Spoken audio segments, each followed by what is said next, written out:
Property को bye करने में लोग बहुत सारी गलतियां करते हैं और जिनका उन्हें अक्सर जीवन भर खामियाजा भुगतना पड़ता है।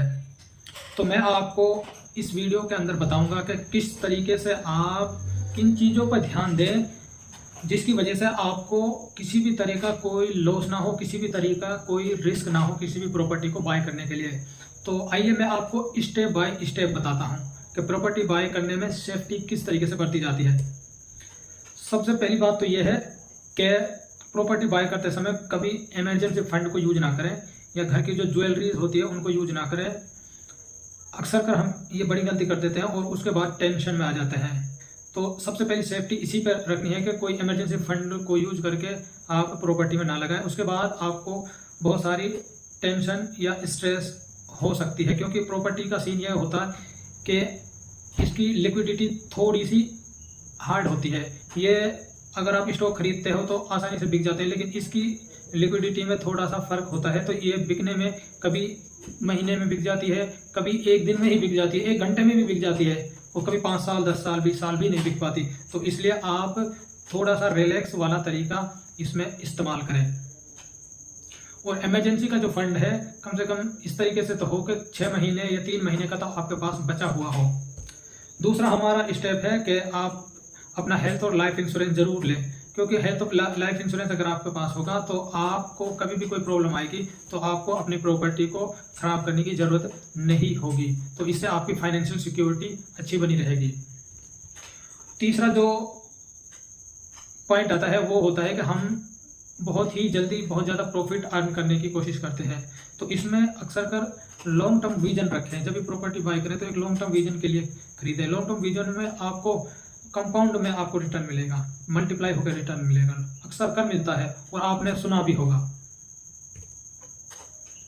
कोई भी बड़ी प्रॉपर्टी को बाय कर रहे हैं तो आप खुद से ही ना खरीदें, बल्कि किसी एक्सपर्ट की सलाह जरूर ले लें उसको खरीदने के लिए। हर तरह की बात आपको एक्सपर्ट से सुनने को मिलेगी।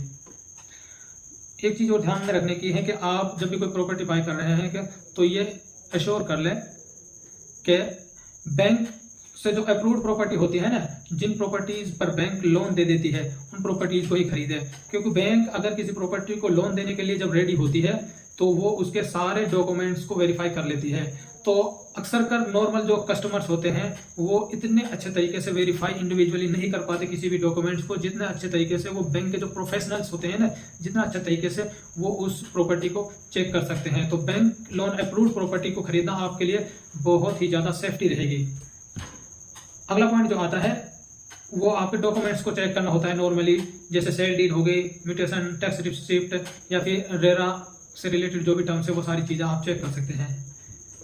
और अगर पॉसिबल हो तो एक वकील से ड्यू डिलीजेंस जरूर करवा लें। टैक्स से रिलेटेड, लोन से रिलेटेड, सारी चीज़ों से रिलेटेड ये सारी ड्यू डिलीजेंस आप जरूर करवा लें। और एक पॉइंट ये होता है इनकम्बरेंस सर्टिफिकेट भी आप जरूर निकलवा लें कि उस पर कोई किसी भी तरीका का कोई भार तो नहीं है, लोन मॉर्गेज वगैरह कुछ नहीं है, ये भी आप जरूर निकलवा लें। और एक चीज़ और है कि जो प्रॉपर्टी आप बाय कर रहे हैं उसमें ये चीज़ चेक कर लें। मान लीजिए आप कोई फ्लैट या फिर कोई घर ही खरीद रहे हैं तो उसमें जो यूटिलिटी बिल्स आते हैं वो उस ओनर के ही नाम आते हैं जिनसे आप प्रॉपर्टी बाय कर रहे हैं, या फिर प्रॉपर्टी की टैक्स रिसिप्ट उन्हीं के नाम है। अगर ऐसा नहीं है तो बहुत ही डाउट करने की चीज़ है और इसको क्लियर जरूर कर लें किसी भी तरीके से। अगर आप एग्रीकल्चर लैंड से प्रॉपर्टी बाय, कोई प्लॉट वगैरह बाय कर रहे हैं तो आप यह इंश्योर कर लें कि वह अप्रूव्ड हो चुकी है, उसका उसको रेजिडेंशियल या कमर्शियल में चेंज किया जा चुका है। अगर ऐसा नहीं है तो आप यह इलीगल होगी और जिससे आप आगे चलकर दिक्कत में आपका जो इन्वेस्टमेंट है वो पैसा है वो आ सकता है किसी भी तरीके से। अगला जो पॉइंट है, कभी भी पावर ऑफ अटॉर्नी वाली जो प्रॉपर्टी होती है उसको खरीदने की कोशिश ना करें, क्योंकि अक्सर कर जो लफड़े होते हैं, जो प्रॉब्लम्स आती हैं इनमें आती है। तो आप डायरेक्टर जिसके नाम सेल रजिस्ट्री है, जिसके नाम सेल डीड है, उन्हीं से बाय करें तो आपके लिए ज़्यादा एक सेफ सिस्टम रहेगा इसके लिए।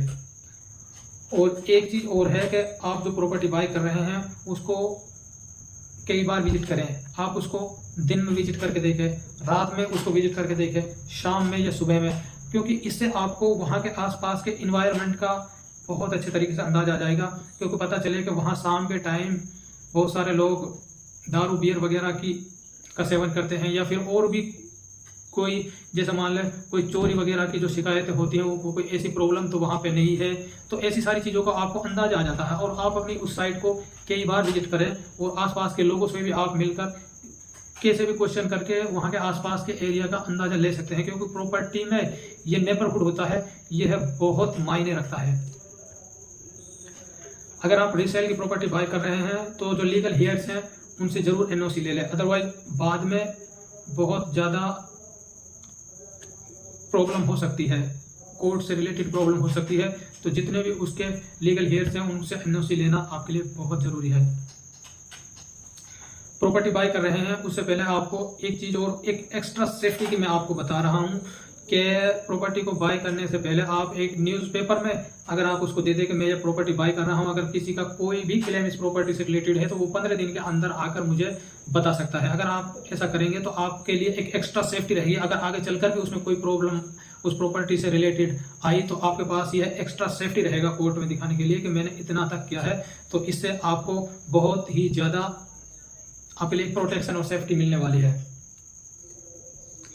और एक काम और आप एक्स्ट्रा सेफ्टी का कर रहे हैं, जैसे आप प्रॉपर्टी को बाय कर रहे हैं, कोई एग्रीमेंट का कुछ मिनिमम अमाउंट, टोकन अमाउंट देकर आप एक और चेक कर सकते हैं कि जैसे उसके पोजीशन का दिक्कत होती है, कब्जे की प्रॉब्लम होती है, 10-20 हज़ार रुपये वहाँ पर लगाकर, जिससे कि आसपास के लोगों को ऐसा लगे कि किसी दूसरे बंदे ने इस प्रॉपर्टी को बाय कर लिया है। तो वहाँ से अगर कोई बंदा होगा तो 1-2 दिन में आपके पास जरूर आएगा। 10-20 हज़ार रुपये लगाने से आपका लाखों करोड़ों का नुकसान बच सकता है। अगर आप वह ऐसी सिचुएशन वाला मामला कोई हुआ तो वहाँ पर आप जैसे मटेरियल डलवा सकते हैं, सीमेंट क्रेशल कुछ भी वहाँ पर डलवा सकते हैं, वहाँ पर छोटा मोटा काम शुरू कर सकते हैं, उसकी फेंसिंग शुरू कर सकते हैं। अगर कोई प्रॉब्लम होगी तो वो आपके सामने इन दिनों में आ जाएगी। ये एक एक्स्ट्रा सेफ्टी के लिए मैं आपके लिए बता रहा हूँ दोस्तों। ऐसे ही बहुत सारे इन्वेस्टमेंट टिप्स को सीखने के लिए और आगे हमसे जुड़े रहने के लिए आप मेरे YouTube चैनल को सब्सक्राइब जरूर कर लें। Thank you for watching my video.